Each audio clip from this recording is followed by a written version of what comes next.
Good morning, students. Let's begin with the new topic, the flower. Now we have seen flowers are very beautiful. Everyone is attracted towards it. So why the flowers are so beautiful and attractive? The reason is they have to carry out a very important function called reproduction. So beginning with the definition of the flower. What is a flower? Flower is a modified shoot. A shoot in which the nodes are highly condensed and the leaves are modified into floral parts. So what is a flower? Flower is actually the reproductive part of the plant.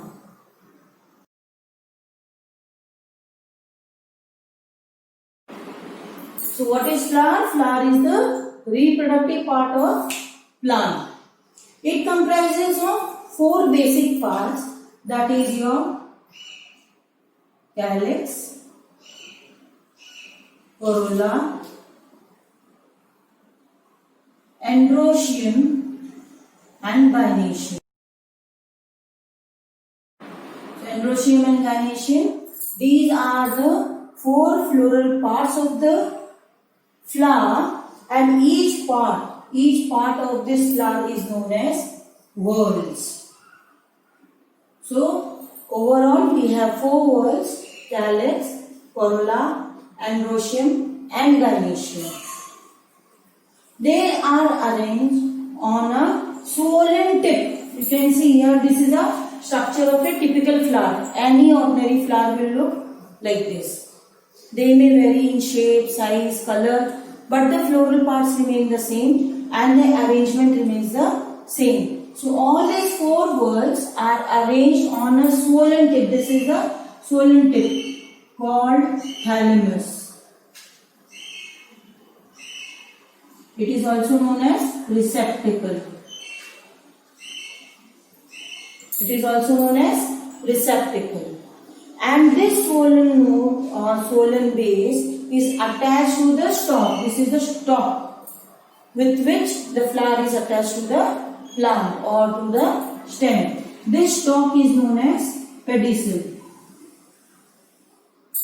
This stalk is known as pedicel.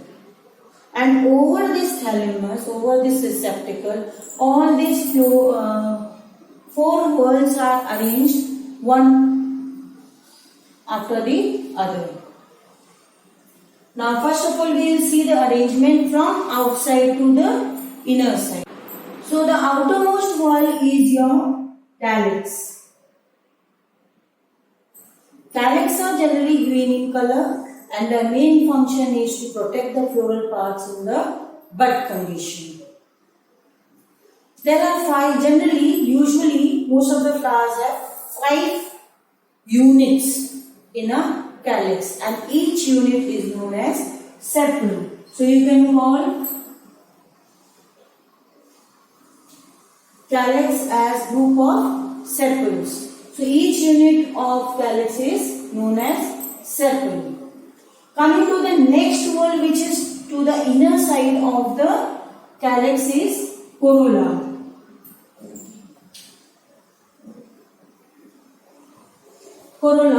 Corollas are brightly colored, of varying shape, size and different colors.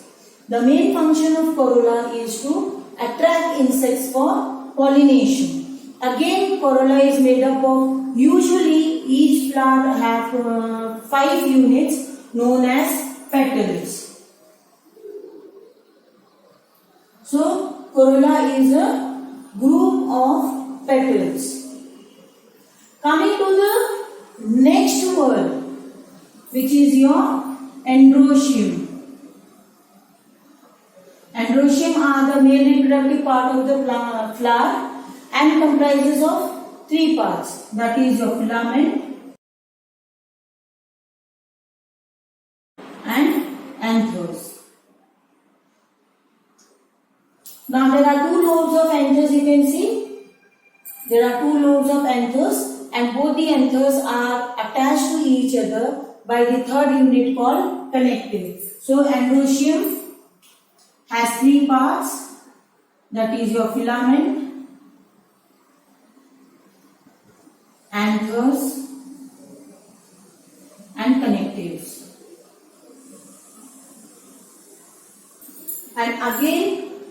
unit of androecium is known as stamens.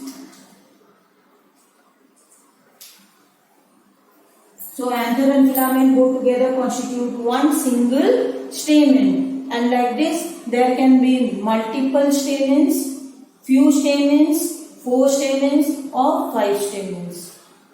So anther and filament both constitute stamen, which is the reproductive part, male reproductive part of the flower.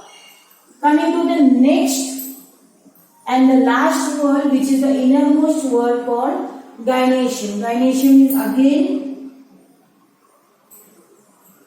comprising of 3 parts, that is a stigma, style and ovary. So here you can see this pointed stalk is your stigma, long tubular structure is your style, and the basal swollen part is your ovary, which is going to develop into fruit. And inside the ovary you can see bead like structure. These are your ovules, which is going to form seed in future. So stigma, style, ovary and ovule all together constitute your gynoecium, and they are also known as carpels or pistil. Gynoecium are commonly known as either carpels or pistil. This is your general structure of a bisexual flower, which comprises of 4 words: calyx, corolla, androecium and gynoecium. Calyx are the outermost word protecting the floral parts in bud condition. Corolla are the most attractive part of a flower, brightly colored to attract insects for pollination. Then comes your androecium. Androecium is your male reproductive part of the flower, which produces male gametes called pollen grains. The pollen grains are the male gametes and has male nucleus in it. Then coming to gynoecium. Gynoecium is the female reproductive part of the plant, consisting of egg cell in the ovary, and which will fertilize with the male gamete, that is your male nucleus, and give rise to fruits and seeds. So let's study the structure of androecium and gynoecium in detail. Beginning with androecium, it is made up of 3 parts. So let's see that.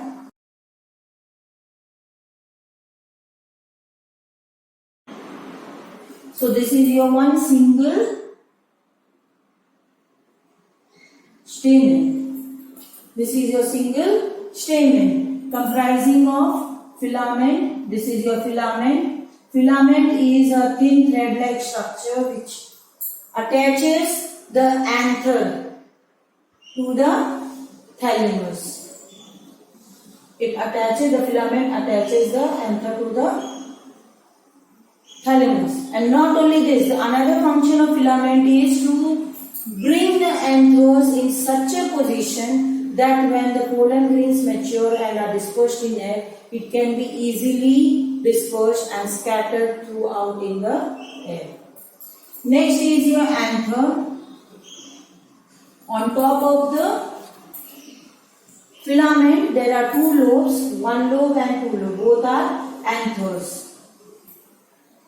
Both are anthers.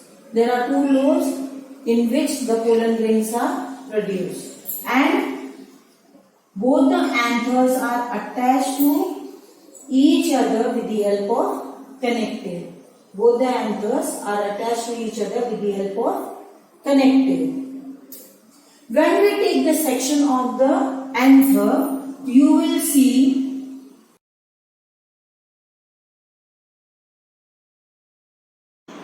each anther comprises of 2 lobes. These 2 lobes are known as pollen sacs.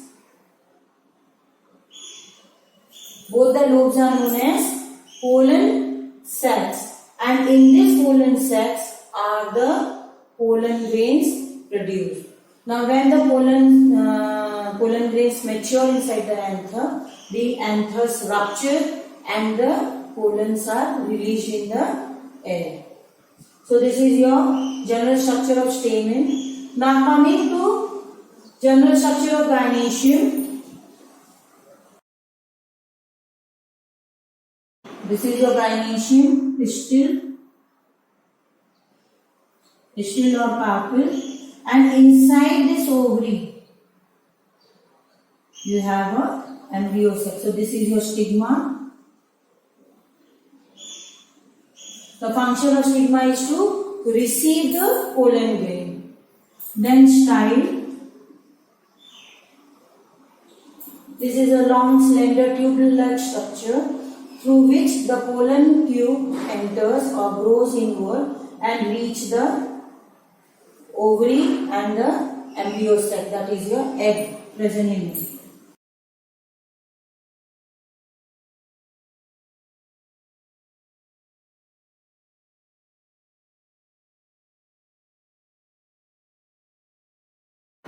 So this is your ovary,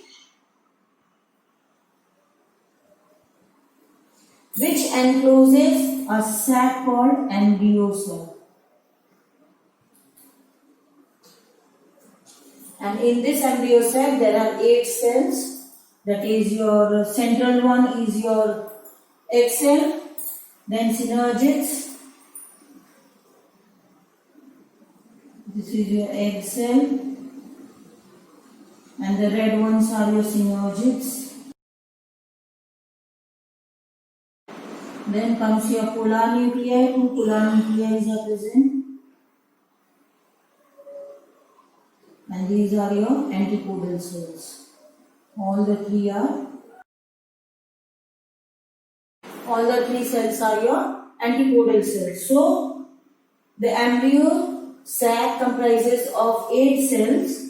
That is your egg cell, synergids, polar nuclei and antipodal cells. So, this is your structure of pistil in general.